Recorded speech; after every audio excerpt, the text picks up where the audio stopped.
session will be recorded.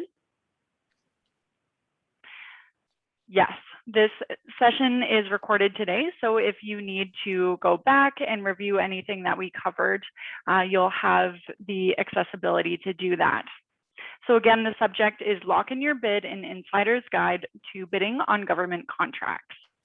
We have quite a lot of time today to get into some of the details and ask questions. So I really encourage you to think about what questions you have and put them in the chat box throughout the session. Whenever something comes to mind, our facilitator today has expressed that he wants it to be engaging, interactive.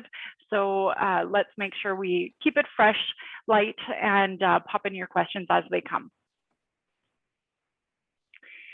So I will introduce myself. My name is Danielle Andrews, and I am the Outreach Officer at Women's Enterprise Center.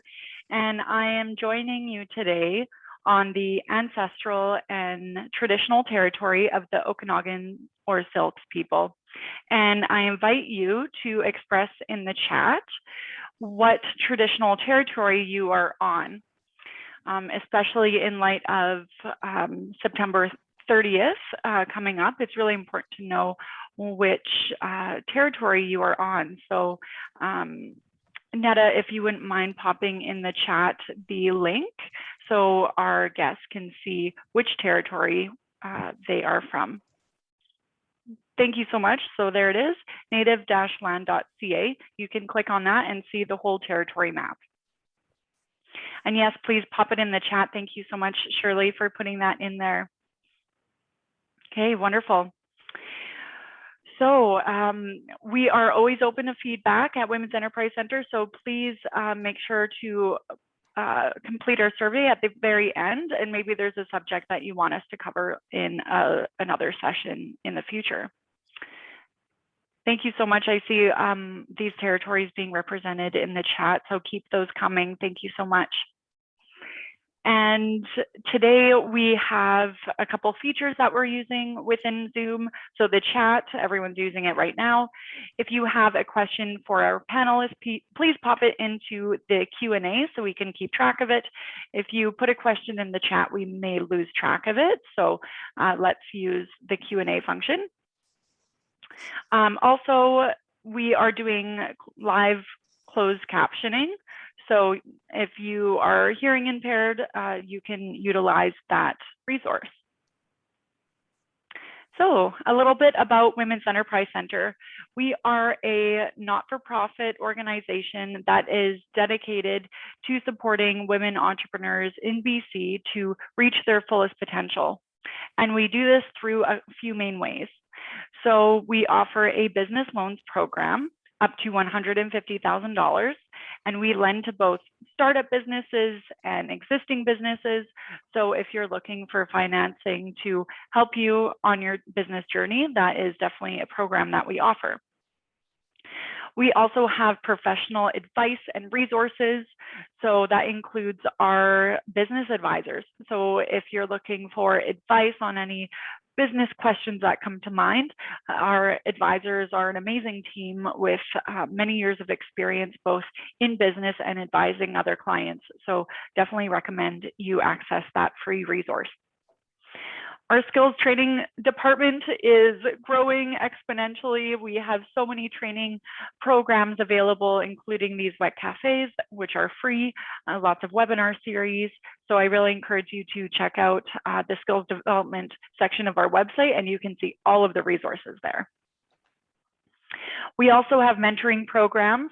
So we have both one-to-one mentoring programs, we have group mentoring programs, and if you're looking to be inspired and learn from other women who have been down that business road, this program is an amazing connection for you. And lastly, we offer a supportive community. We share lots of stories on our social media feeds, highlighting the resiliency and the complexity of women entrepreneurs around the province. So I really encourage you to tune in to our social media, whether it's Facebook or LinkedIn or Instagram. We've got lots of resources there. And of course, as the COVID-19 pandemic persists, we have lots of resources to help you move your business along and access that recovery phase. So you can visit wec.ca/COVID-19, and you will be able to access all of those resources. And I just wanted to say, since we are actually in a meeting format, this is a new format that we've enabled. We're going to use the chat function for questions instead of Q&A, and this just allows us to be a little bit more personal and see other people on the line. So hi everyone, I can see lots of your faces. Thank you so much for joining us. It's really great to feel the energy in the room and know that we're all connected, although we might be, you know, in different communities. So welcome everyone. Let's get into the topic for today. So have you ever wondered how the federal government decides how to win business? Are you a small business owner with some bidding experience and you want to learn more about how to do business with the government?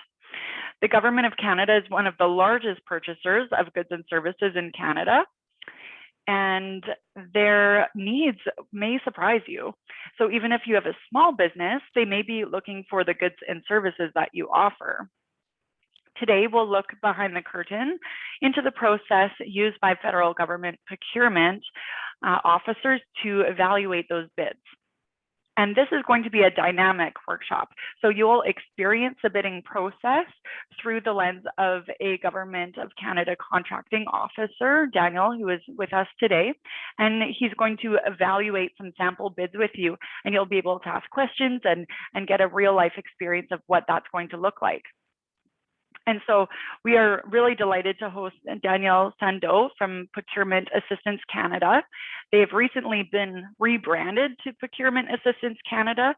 Formerly, they were called OSME, otherwise the Office of Small and Medium Enterprises. So today we're going to go through best practices in creating your own bids so you can stand out from the pack. We're going to recognize common mistakes in bid submission so you avoid them, and then identify some questions that you have when submitting the bid. So it's my pleasure to introduce our panelist today, who is Danielle Andrews. He is a policy analyst with Procurement Assistance Canada, and he has been with the office since September 2014. And in addition to his work as a policy analyst, Danielle brings a wealth of experience, including over 15 years of global purchasing and marketing experience.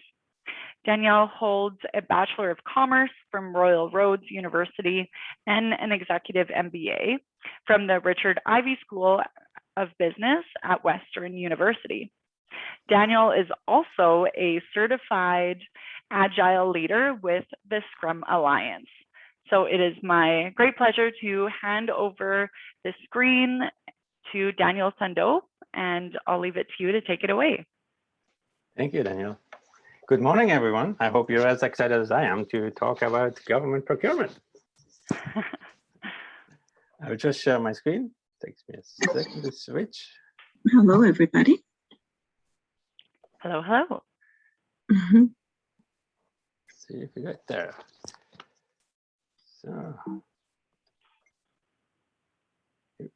today doesn't work the way. You're giving away all your secrets. Yeah, I had to switch laptop. My other connection didn't work, and I always forget that Mac works in the opposite direction than my Windows infrastructure. Well, keeping you fresh on your toes. So today you will be procurement officers. So you will be looking at 3 different bids that submissions that have come in. The government intends to buy dogs for the enforcement services. So you will be the procurement officer who receives the 3 bids. I think you got an email with all the documents this morning. Yes.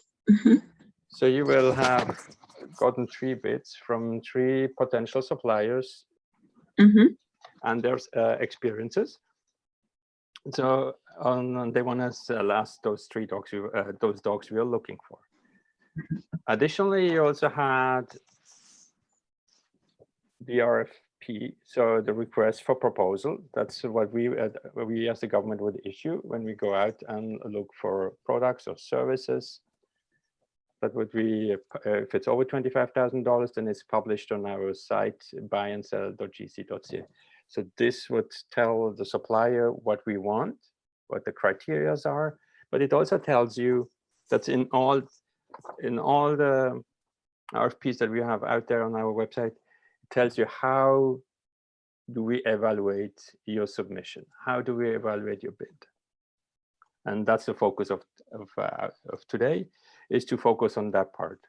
For that, we have created that fictional scenario. It's a fictional scenario, even if it follows the real steps of the real process, but to keep it fun and not to bias any industry.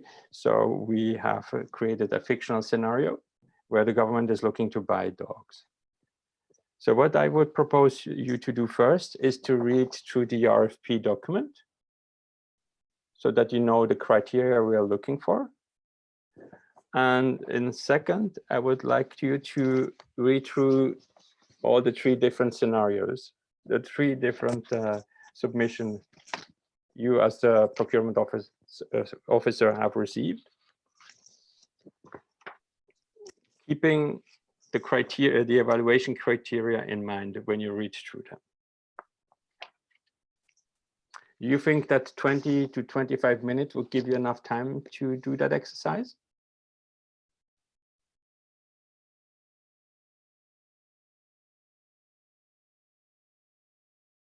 During that time, you can raise any questions. I'm here. I'm not going anywhere.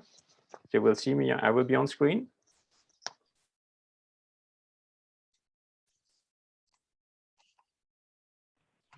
Okay, I'm hearing a lot of yes.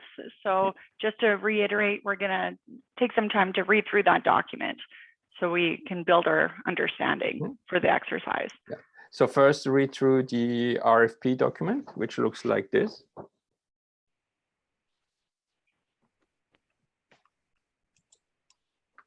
It's a very simplified version of what you will find on the web, on our website, when you go and look for a real tender document. So we're focusing today on the evaluation portion, because that will also give you some indication on what to look for when you answer one of our RFPs. And then once you have focused on this document, read through the 3 submitted bids with a focus on the criteria as laid out in the first document.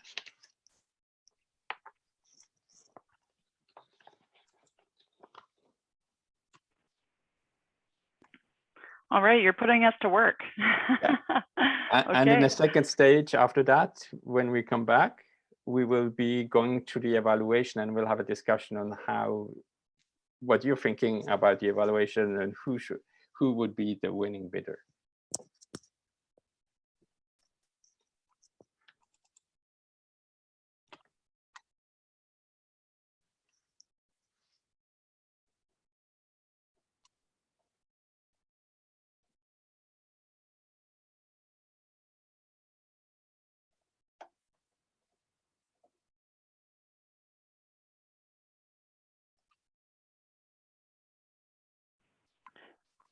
Okay, Daniel, and while everyone's working on that, we've got a question in the chat. So Sarah's asking whether this process works the same for service bidding. That's a service bidding one. So this one, they all work very similarly, yes. You will have to follow the same steps. You will have to, there will always be those evaluation criteria. They will change. So don't take this and then think every bid we put out, every tender we put out will be evaluated the same way. They all will have a section which is specific to the RFP, which is specific to the tender, and will explain you exactly what the government is looking for and how the government is evaluating that specific tender. And that's the same, doesn't matter if it's service or if it's a good. They will all have that section in there explaining you exactly how you will be evaluated.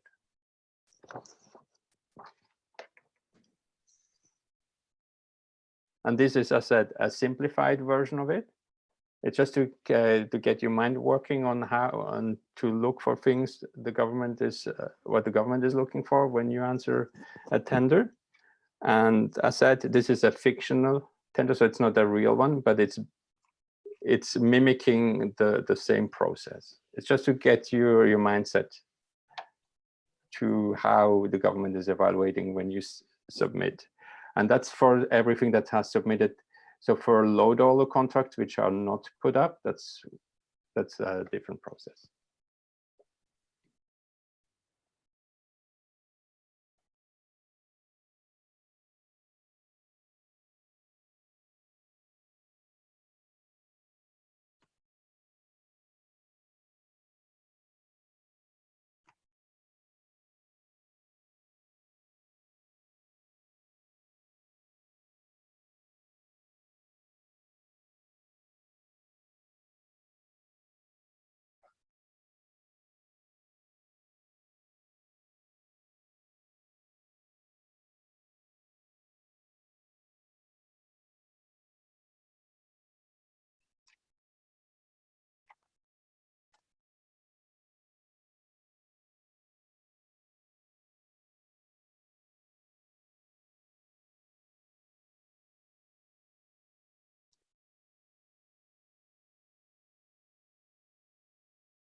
There's a question from Sarah, which was asking, where can I find information on bids or calls? You will, for the federal government, it's for most departments. It's the website buyandsell.gc.ca. I will add that one. It's already in the chat. So that's where you will find most of that information. And then you will see when you open, you can do your search with keywords, and then you can set up notification. One way to do it is with an RSS feed. You can also set it up as an email notification, and you will find all the detailed instruction on how to do it on the website. And then when you open one of those tender documents, you will always have this as a title page. Like the sample, that's exactly on how the title page would look like, where it tells you where to return your bid when you submit your bid, where to return it, so where to send it. It will also tell you when the closing is, and where the closing is, that's one, it's very important. So if you're a minute late, you're a minute late, and you have to look at what's the time, so which time zone, that's the important part of it. don't always assume that it's Pacific region, 4 o'clock or 5 o'clock Pacific region. You have to look for the time. It can be any time zone in Canada. The procurement officer can be in Atlantic region of Canada, so it would be the Atlantic deadline. Then during each, when there's a tender out, there's always a question period. There's a time where you can go and raise questions. So I always encourage you, if you have a question, if you're not unsure about something that is asked in the tender document, go and ask the question within that time frame. And it also tells you in each tender document what the format is on how to raise questions. Most of the time they will tell you, send us an email to this and this contract. And the only person who is actually allowed to answer you a question to an open tender is the contracting officer, which is named as the contact person in the document. He's the only person who is allowed to answer your questions concerning that specific tender. So for each tender, there will be another procurement officer. And that person is the only one who is allowed to speak to that specific tender you have a question for. So Daniel, in our reviews, which document should we be on at this time?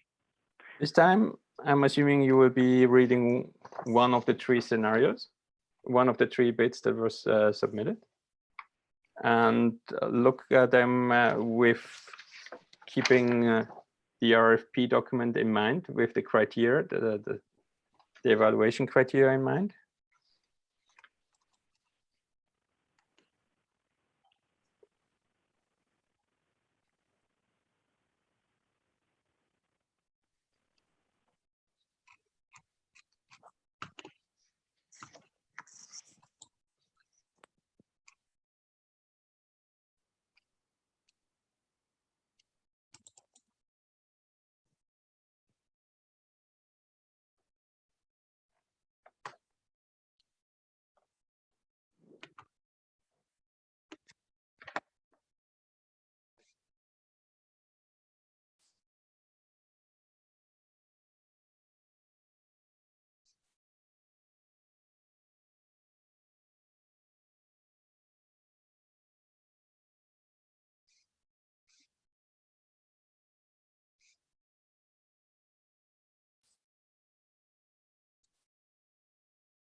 Okay, and we also have a question in the chat about accessing the PowerPoint after. Will that be sent out, or is it just the video recording?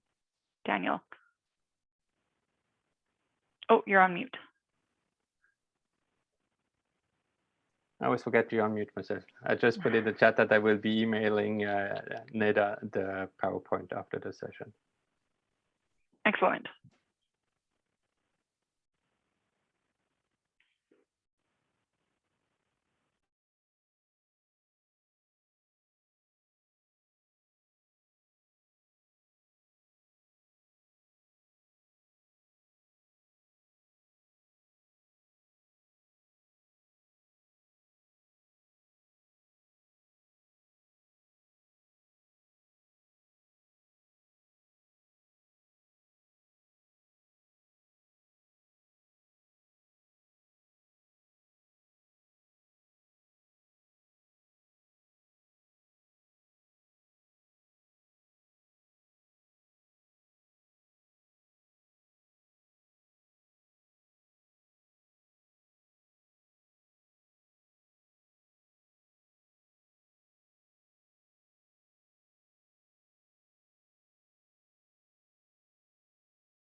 All right, and will you give us a 5-minute warning or a 2-minute warning before we're going to wrap up the reading?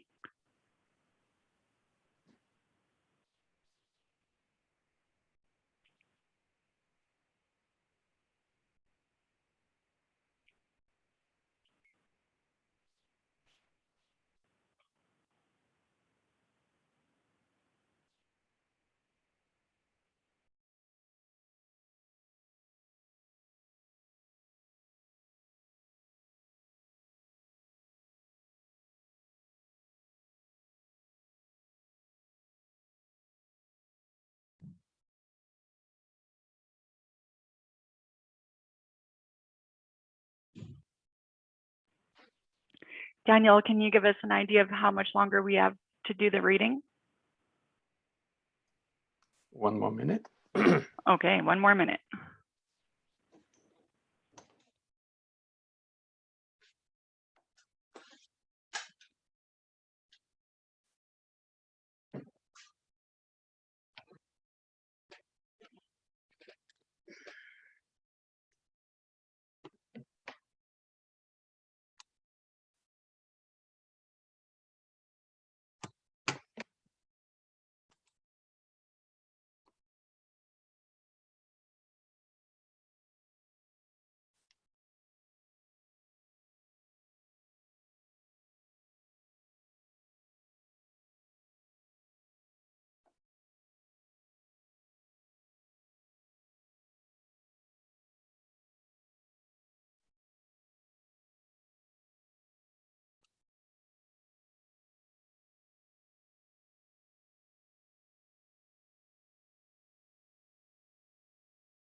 So I hope you had all the fun reading through those 3 very different submissions.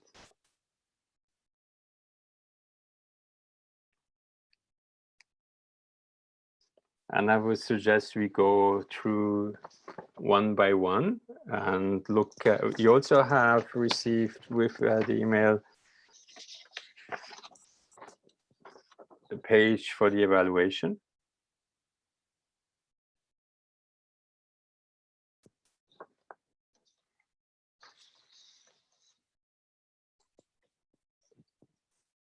And I would suggest that we go through one submission at a time and go through the whole grid.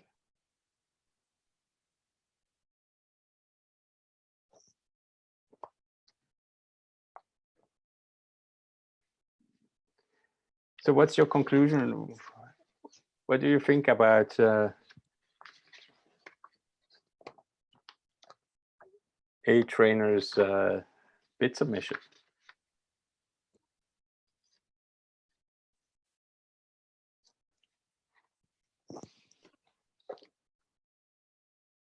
When we now look at the evaluation sheet, the worksheet,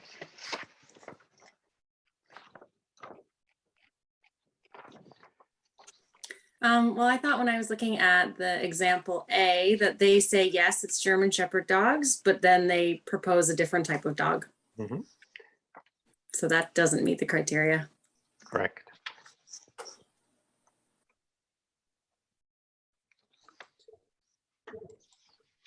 The good And boy that's- dog seems to meet the criteria, but there's not enough information in the proposal to verify that it meets the criteria, I don't think.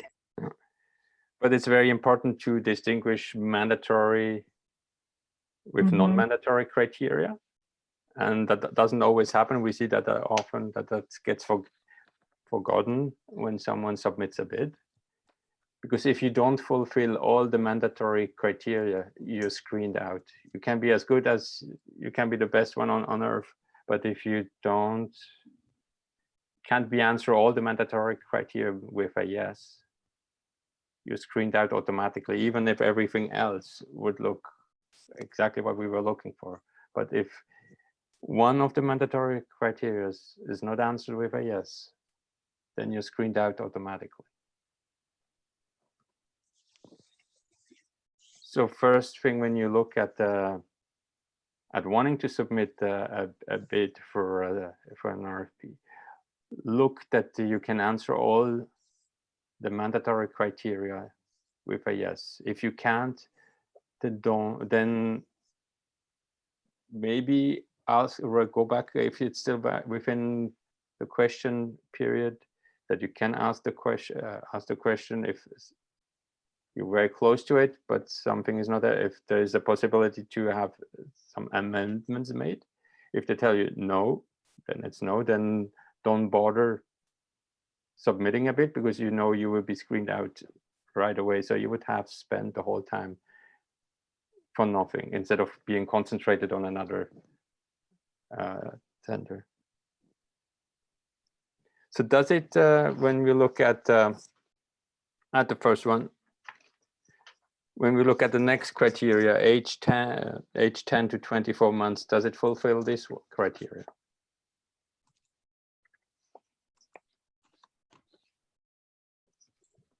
Which company are you looking at?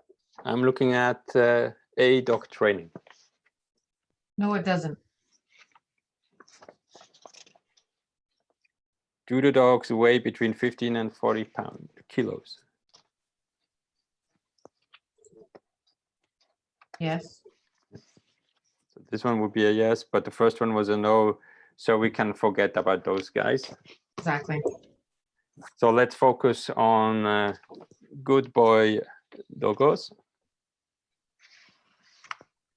So when we look at the dog breeds, do they fulfill what we're looking for? They mark yes on, basically, yes, they do on the sheet, but I can't see any narrative to actually confirm that. And there's very little narrative in their submission. Mhm. But when you look at what they have submitted, they really concentrate on the nuts and bolts of what we are asking for.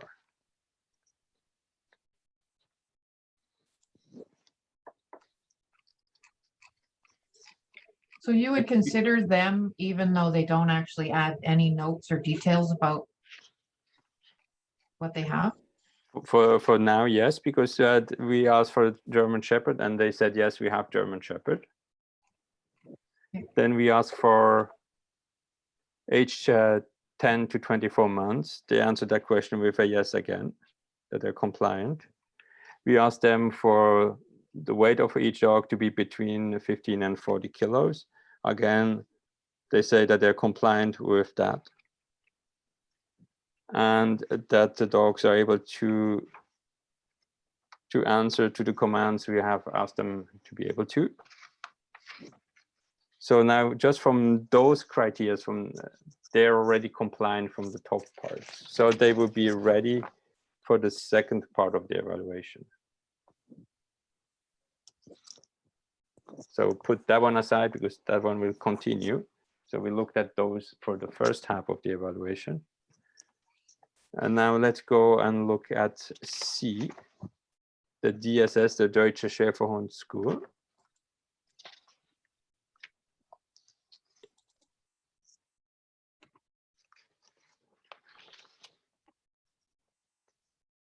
they too, they say that their specialty is German Shepherds.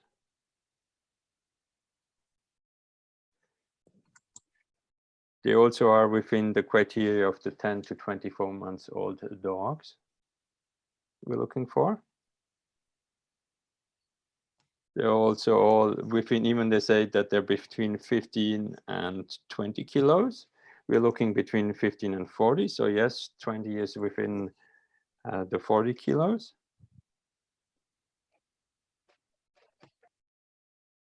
And they also say that they're compliant with the commands. So we see that now we have 2 bidders who are compliant with our mandatory criteria.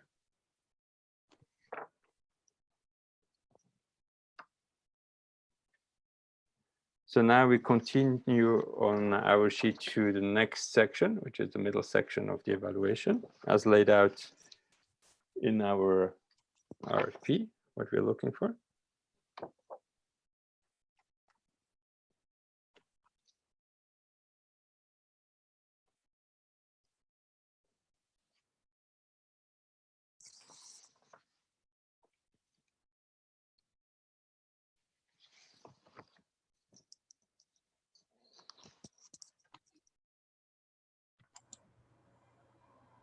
So when we look at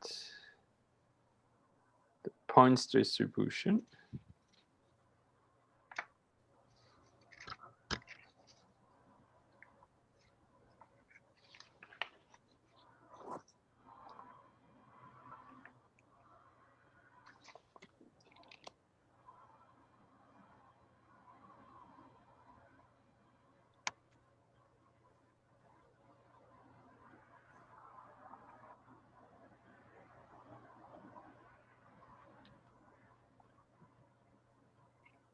who do you now? I know it tells you on the page exactly who it is, but would you have thought that it's that the winner is the winner, or would you have thought otherwise?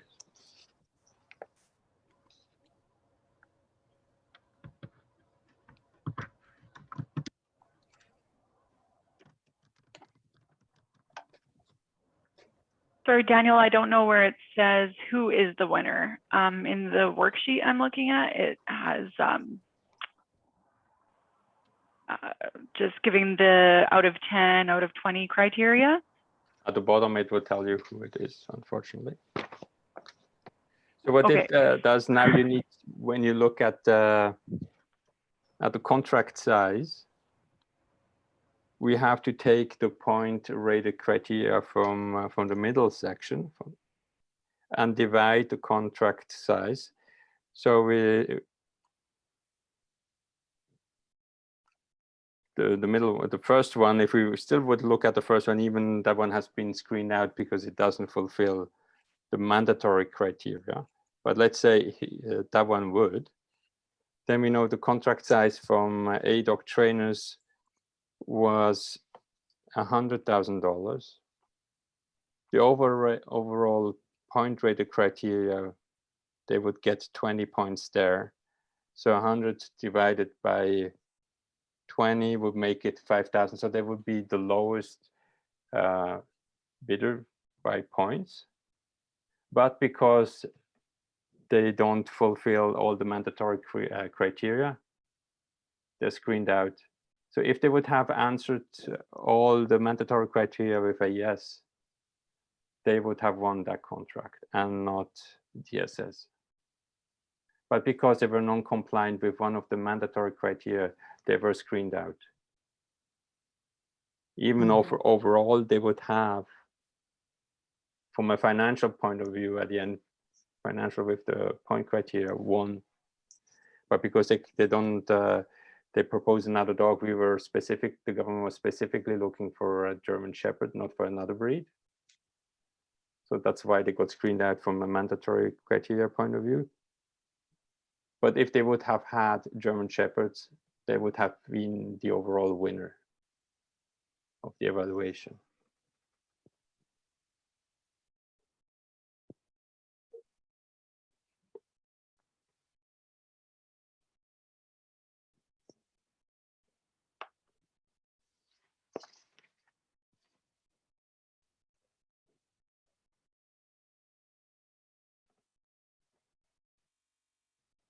So it's really very important that you focus on the mandatory criteria before you answer. So when you look at the tender and you're interested in, first go to the statement of work, look if that's something you can provide, or if you can provide, let's say 80%, but you know who could partner with you to provide what the government is looking for, then think if that's the solution for you. If not, then don't pursue it. But if you think you know who could be a good partner for you, then you could do a joint venture for that contract.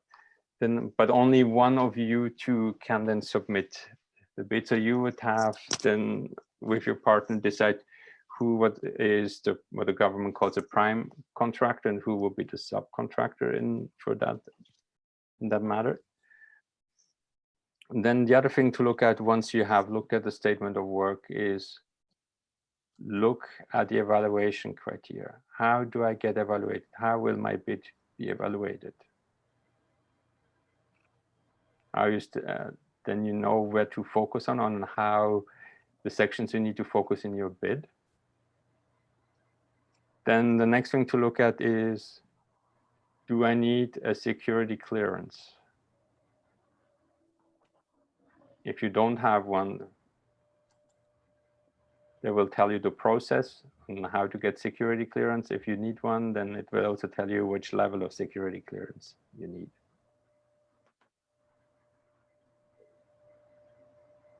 Keep in mind, not all tender will need security clearance. Some will. Mostly if it's RCMP, DND, some of the Coast Guards. But there are lots of other tenders where you don't need a security clearance. Sometimes they will ask you for a security clearance because you will be also working with confidential files within the government when you're there as a contractor. And Danielle, it looked like Suki had raised her hand. Go ahead, Suki. Thank you so much. I was late because of my, technology issues. Otherwise, I'm always on time. I know that I kind of missed the most important part, I guess the documents that Danielle was sharing. So my question was, can you share that document with you, or this is only for this workshop? Because I, as a woman, been trying for the last 2 years with this government aspect. OSME, I know that, I guess, Danielle, you're from OSME?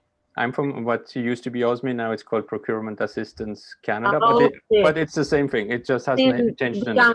And unfortunately, I have had many, many frustrations visiting and even talking to lots of people.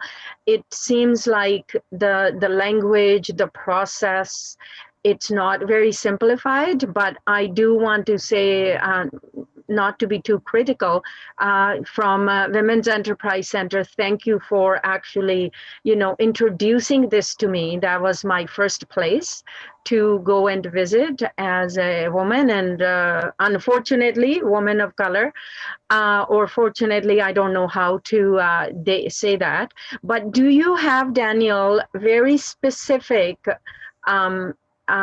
one-on-one interaction or conversation where people like me who might feel quote unquote stupid to ask some questions in a larger group? You can always get in touch with me at any time. I will put my contact information in the chat. You can talk to me, to any of my colleagues in the office. We're all here to answer questions. That's our job, to answer your questions. Yeah, no, I did find time. That was pre-COVID. I did find the time to go and visit, and I felt that I wasn't, I wasn't given the information and the process. So thank you very much. That is why I booked this one, because it was a different person. So I would say, let's try one more time. And I think what you were using the example of a bid, so that's a good thing. a learning process, but I guess I missed the beginning part. So hopefully, maybe there will be another one that I will be an hour before the program starts in front of my computer. But thank you very much. And I think you were in contact with my colleague Afnan earlier this year. Yeah, as I said, this is my third or fourth attendance, and you know, I don't like to bash people publicly, but not professional, and I appreciate. So hopefully, I'll be in touch with you. Thank you very much, Daniel. You're welcome. Yes, and the downloadable resources are in the chat, Suki, so you can access the examples. It's wec.ca/bitgov, and it's I got you it. can download all that. Okay, great.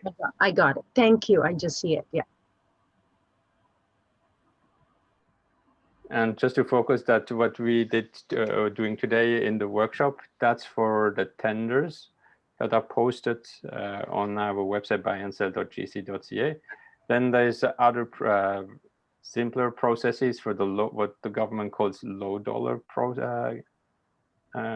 purchases. So those ones are not posted on any website. So those ones is anyone in government who has a credit card to buy stuff for their unit, they can go out in the marketplace and go and buy stuff. The transaction limit there is $10,000, including taxes for a credit card transaction. But when we need business cards or we need anything which is lower in a dollar value, we go out in the marketplace, we get 3 quotes, and then we go and buy. Like when we need new banners, whenever COVID is over, and we again do in-person interactions. So I have read somewhere that there is certain amount of money involved, and as you just mentioned, how do people gain access to those? How do we become aware that these under certain value are available, other than the buy and the sell? Those ones is more you as a supplier doing homework, looking for what you have to sell. Who could be your client within the government, and then try to get in touch with those people in government. So hypothetically speaking, I could just pick up the phone and call any government office and say, who is your procurement office, et cetera, et cetera? I would do a little bit of research, looking who you think within government from a structure point of view, which department you're interested in to sell. Then the government has an electronic directory online. Okay. Where you can go and check out the different department, and then it has a structure. Then you can go down to, I'm assuming you're also here in BC, so Pacific region. And then you can drill down the different directorates they have. And then you can drill down to, and then you will have people's names and email addresses. And in some cases, you have a phone number. Got it. So for smaller contracts, you can have that venue. Thank you very much. So everything over $25,000 for goods or $40,000 for services will get posted on buy and sell. If public services and procurement is the contracting officer. Some groups like Defense Construction Canada is using a different mechanism. Then often not using buy and sell, they go on MERCs. And then a company called BGIS, Brookfield International, they have one large government contract for building maintenance. So when they go out and look for some contractor to do the actual work in our building, they will post their opportunity on MERCs as well. So because I am in the janitorial Mhm. field, so BGIS and Mercs, I guess, Yeah. these are big companies that the government has given contracts. They do So they build, they have subcontract? maintenance, they have building maintenance management contracts, but they in return will be looking for smaller companies locally to do some of the work. So they will go out and look for those contractors. So I could be, so these companies, these two big companies, I see the signs everywhere, and I'm wondering, because I come from a different field to this part, they have the monopoly in a sense that the government has decided. No, they have officially won a contract. We put out the submission. We're looking for someone to do building maintenance, and these are timed contracts. So they're not in perpetuity. So Okay. they have a shelf life, and then they have to resubmit if they want to continue with it. And then. Wow. So if I want to do some research and find out about BGIS and Mercs, what percentage of the, in a country they control, or they have the perpetual, I guess, contracts. There's no perpetual contracts with the government. But So they have to submit, and seems like they have a shelf life. You have a certain time period. If you can go on buyandsell.gc.ca, and then you type in the name of the company, and then you can go to contract history, and you can look what it is, what it was, how it was posted. Mm-hmm. Okay, I just want to say that I don't want to take too much time talking, but I see in the chat from Michelle to everyone that we wonder if there is a group. I think that's a great idea from Women's Enterprise Center to do something. Thank you very much for answering all my questions. Thank you.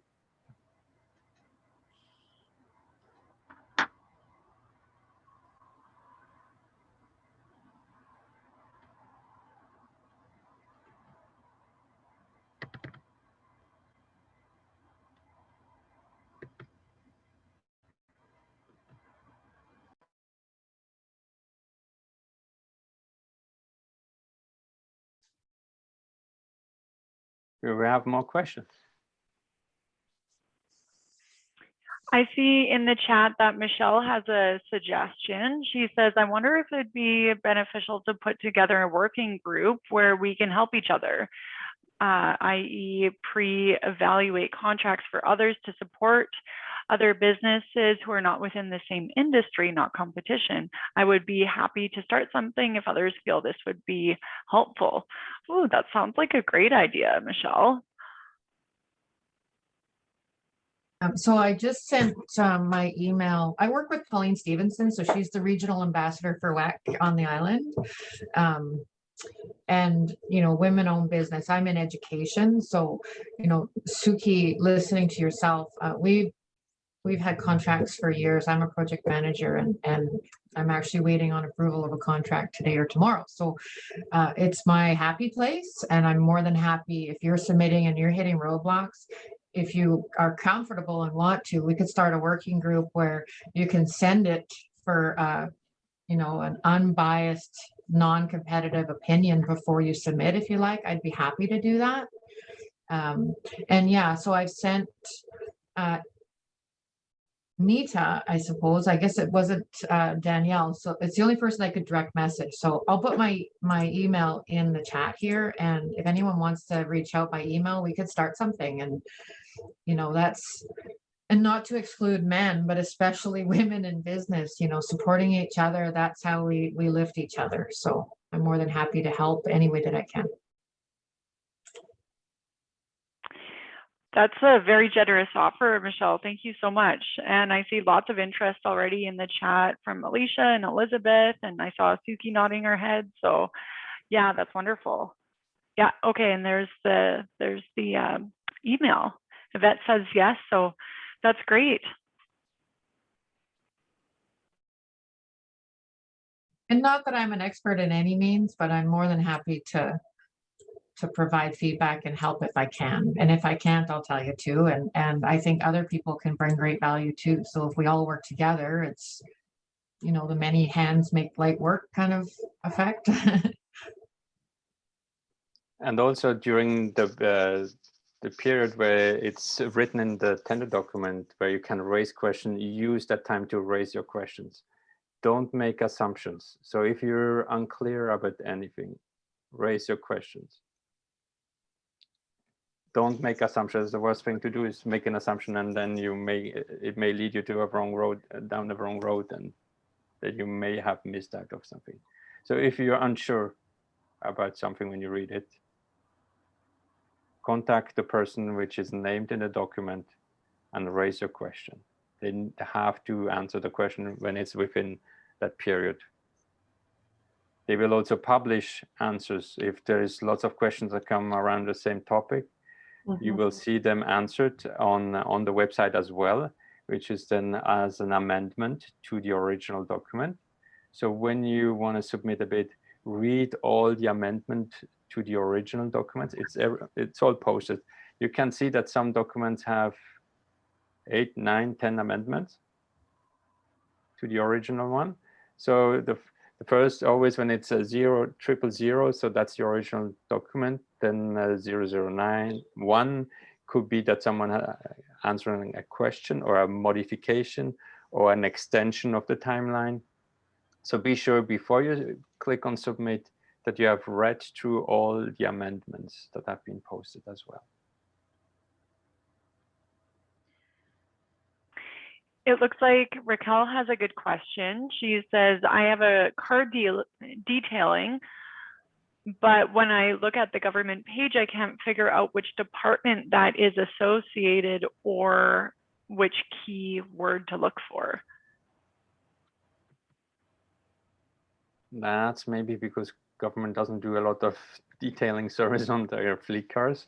So but that would be multiple departments who would have car detailing. It would be the RCMP for sure for their vehicles.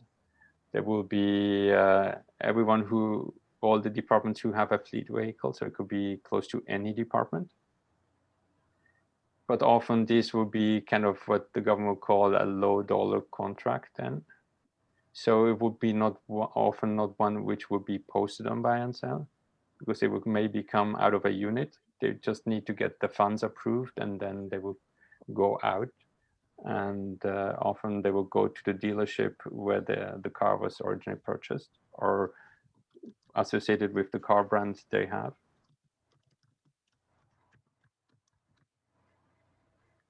Like I live in Victoria, and I know that the Victoria fleet car goes to the Victoria dealership for that specific brand. So I'm assuming that everyone else will do something similar in the respective cities.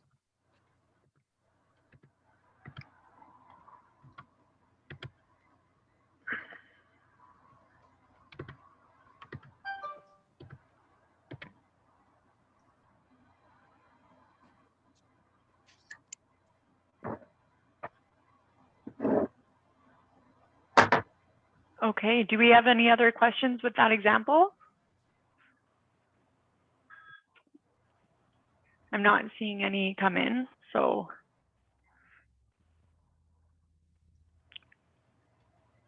All right.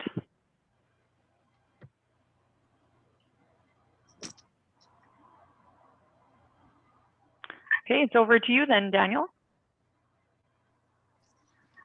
So I think that was most of thing. My recommendation is read through, focus on the work, I could even statement of work section first, so that you know what the government is actually looking for. If that's something you're interested in and you say, I can provide what the government needs, then focus on the evaluation criteria. And then focus if there is a security clearance section, if there's something you need to do on that side. And then you have to make your business case. And for you as a business, you have to decide if that's still something you're interested in. And then if yes, then work on submitting the bid. But read through all the documents the government has posted. If you have a question, raise your question within the time frame the government has put out. And don't be shy, ask the question. Don't make assumptions. Just a quick question. You may not have the answer, and maybe in the future. Just out of curiosity, I forgot your introduction, Daniel, that in the janitorial section, in the janitorial services for the government, I wonder where I could find out how many contracts, small or big, for the data keeping purposes are provided to women and women from indigenous communities. Unfortunately, right now, I don't have the data on me. No, I know. I'm just wondering, where could I locate that? That's difficult. I have to do some research to give you a good answer. I don't have it right now. So I will email you. Mm-hmm. Have you seen my email address in the chat? No. Otherwise, I will add it again. No problem. Okay, and that is what I'm curious about. I want to because I want to. Thank you very much. You're welcome. I got it. So it's a capital D, right? It can be a small one. It's just my laptop sometimes puts a capital because it's the first letter. Right. Okay, thank you very much. Okay, and we have some other questions, one from Raquel and one from Shirley. So we'll start with Raquel. How many years of experience a construction company has to have to be eligible for a bid? That's different each time. So you will need to read through the document. It will post it. It will ask you for your experience. So there will be an experience section where they will speak to exactly that point. But in low dollar contract, there will be there's more wiggle room. There's discussions there. But for the ones which are posted, there's always a section which will speak to experience. So really I'm sorry to interrupt, thank you. So for a janitorial company, like my new company, it is ideal for me to perhaps do research and contact different departments for smaller contracts. Yeah, and then it depends who the end client is. They may ask you for a longer business experience because it's in a highly sensitive area. Like a customs office, they may have a different experience level, asking for a longer, be in business for 3 years or longer, whereas some others, it doesn't matter as much. So I guess my fundamental question would be which departments where would women start? Like my company, I see that big companies getting the contracts, and then my research shows that big companies get the contracts and then they subcontract and the subcontract. And at the very bottom, people who are in this, doing the actual on the grassroots, the bottom on the floor are many immigrant women who don't have full language and they're not even qualified and they're doing the actual work. That really breaks my heart. That was the reason for me to begin this process, to start the company where people should be fully qualified. There are a list of things in the cleaning department that they need to have VMS, they need to have WorkSafe, they need to have the, going through the Canadian Constitution and you should be 16 or 18 over to be working. And yet I have seen not a very pleasant situations, and that's why I came into this business to start. So I wonder how much the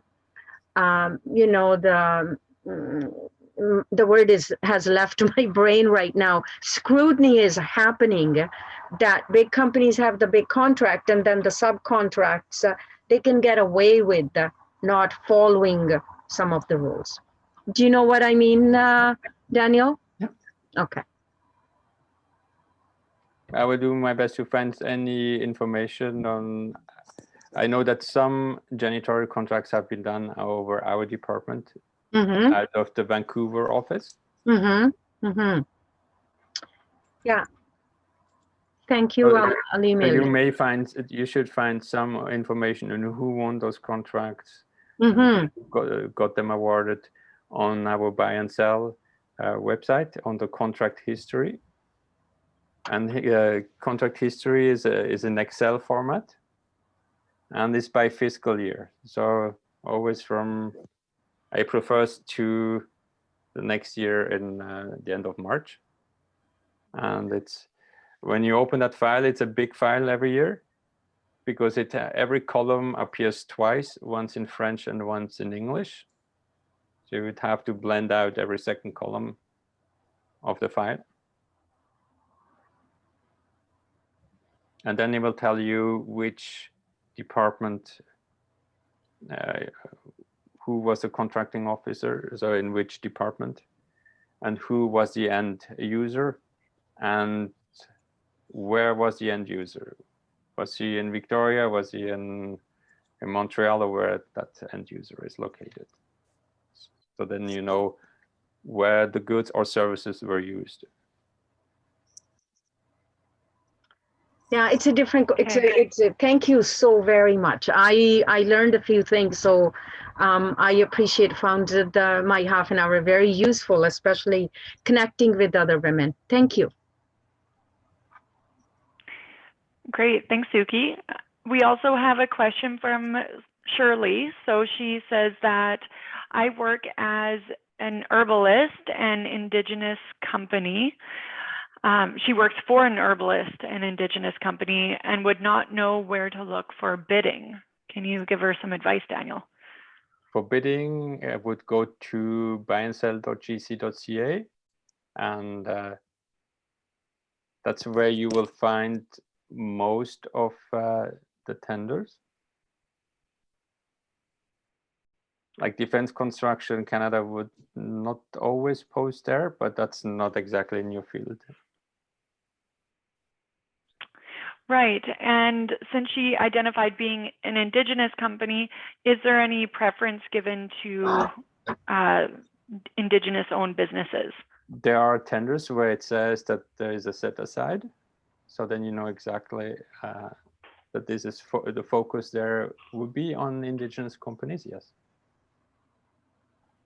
Okay, great, thank you. And please also get in touch with me offline, and then I can point you in more directions.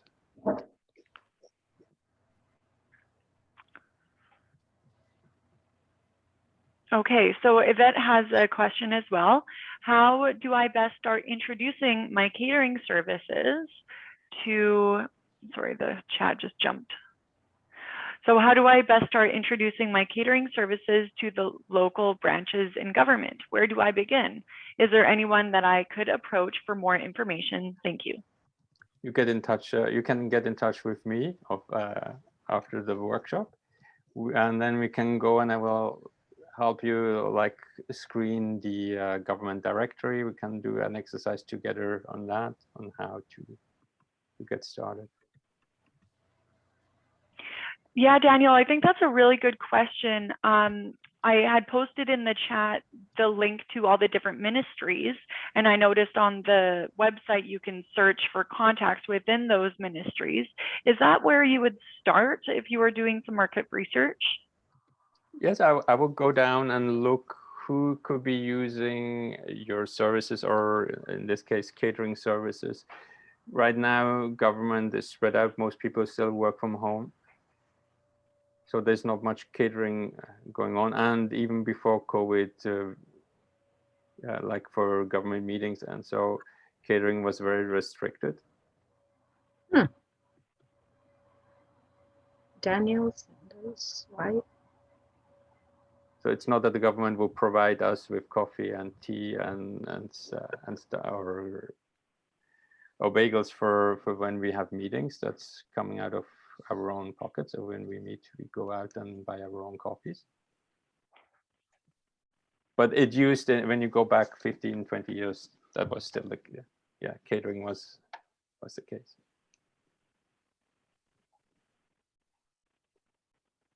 Yeah, that was a great question. Thank you. But still, there's some groups who have more of a need for catering for stuff they provide to the public than others.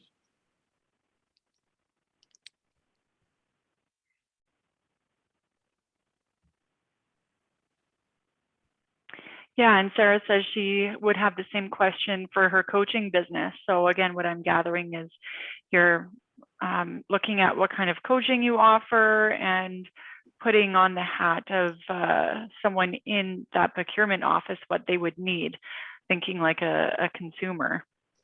Yeah, just come and get in touch with me. We can do one-on-one with me or my colleague Alexandra, who is on the call, who is on the webinar right now as well. And we'll guide you through pro services, which is one part which focuses on services.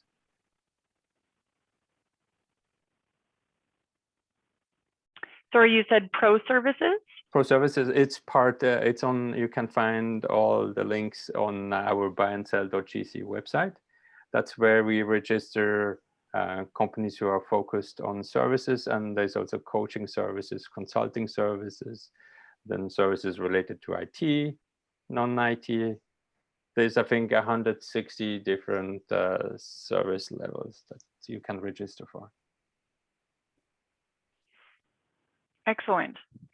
And Danielle, is the best way for people to email you directly and explain what kind of support they're looking for? Mm-hmm. Then I can already do some preliminary, and then maybe give me some meeting time suggestions. Great. And Daniel's shared his email a few times in the chat, so you can scroll up for that.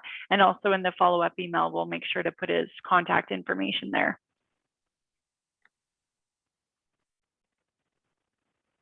Every time after 9:15 in the morning is good, and before 3:30 in the afternoon is good, because I have to drop off and pick up kids at the other end of time. And then after 4:15 is good again. Back home from picking up kids. Nice.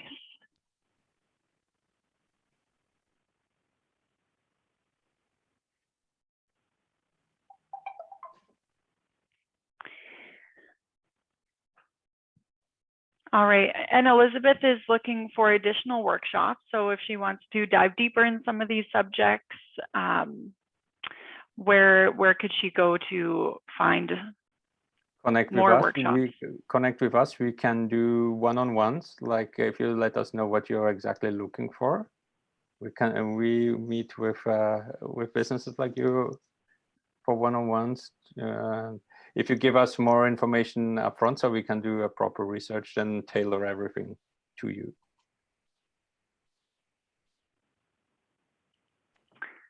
Great. So I'm getting the sense that you're inviting questions. You're trying to make the process more accessible for women entrepreneurs. So really appreciate that. And the time and the one-on-ones, what we've heard in feedback from women is that it's very helpful to feel supported in that way.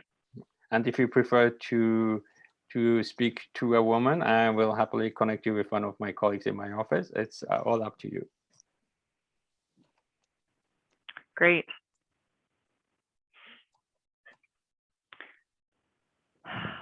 Okay, so is there any other questions or any other information, Daniel, that you wanted to share with us today?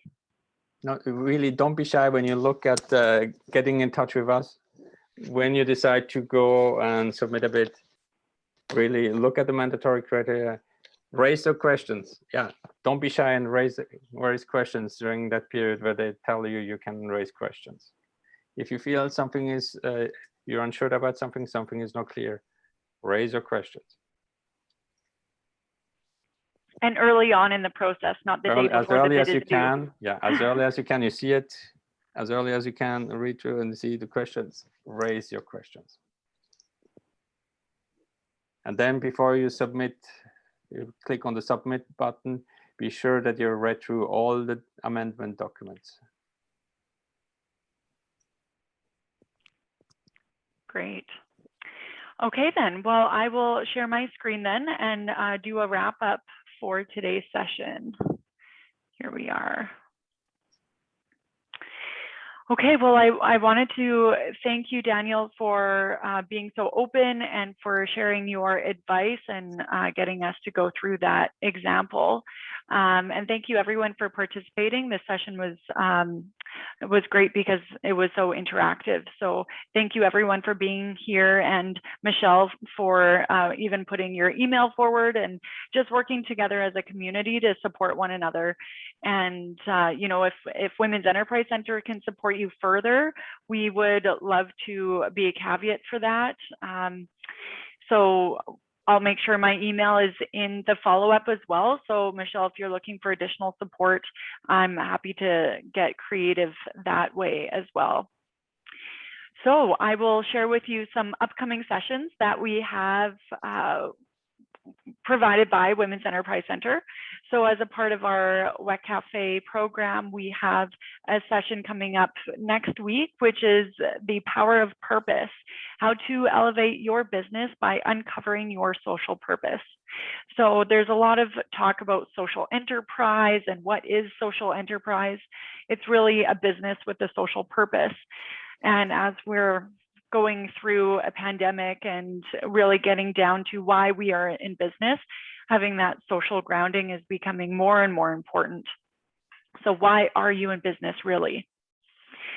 The next topic is about finding financing and funding and different sources for that. So this is really a master class to help you figure out what the right business model is for you to find the funding. For example, if you're a tech startup, your A series and B series trying to find the funding for that is very different than even a social enterprise or a regular business. So there's different strategies to find funding, and that's what we talk about in that session. And then also we have this really fantastic program called Passion and Grit. And this is a mix between mentorship and workshop. So it's a smaller group setting, similar to the size that we had today, but it is all about finding the resiliency in your business, how to adapt and pivot and make your business not only survive, but thrive throughout this time. So we're accepting applications until the end of the month. So I really encourage you to sign up for that, and we'll include it in the follow-up email. Okay, and lastly, we want to know how we did. So thank you, Netta, so responsive. You can tell us how we did. This is anonymous, and we'll take this feedback and implement that into future webinars.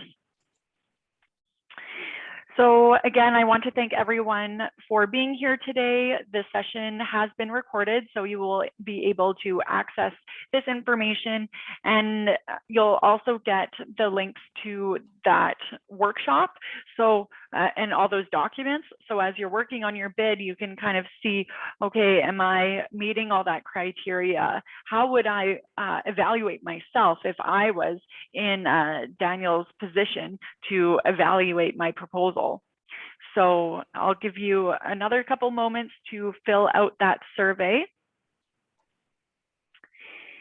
And again, we're around if you have any questions, please give us feedback. Netta put it in the chat. If you complete our survey, you'll be entered into a draw to win $50 and a Visa gift card. So make sure to follow that link and give us the feedback. I have done the survey already, so does that mean I'm the first one in the draw?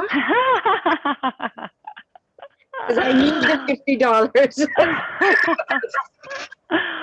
Well, Very- you're definitely in the draw. I wouldn't say you're first, but definitely in the draw. And if you're looking for creative ways to make money in your business, our business advising is a really great service too. So definitely invite you to connect back with us for that kind of resource as well.